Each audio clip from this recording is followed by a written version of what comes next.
Hello, in this video I will be showing you how to fix can't delete apps on iPhone.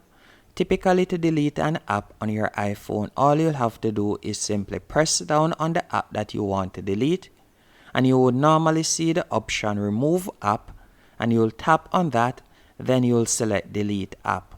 If by mistake you had tapped on remove from home screen, to find that app, all you have to do is simply go to your app library, which you can find on the last page of your home screen. So you'll simply toggle across.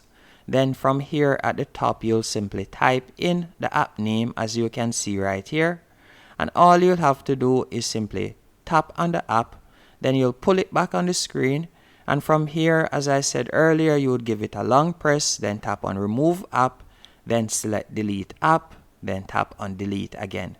But if you are not seeing that option overall, what I would recommend you do is go into settings. Once in settings, you are going to scroll down a bit and you are going to tap on screen time.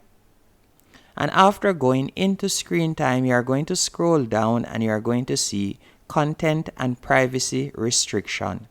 If yours is turned on, that may be the problem why you are not able to delete an app. So you'll need to toggle it off. So let me turn it on right here. All you'll have to do is simply toggle it off. Because probably when you have turned it on and you go into iTunes and App Store purchases, or better yet content restrictions, and select apps, you can see right here, let me do that again. You'll see the option right here where it says deleting apps. Probably your deleting apps option is tapped on don't allow, so you'll not have to tap on allow. And that's it. Hope one of these steps were able to help you.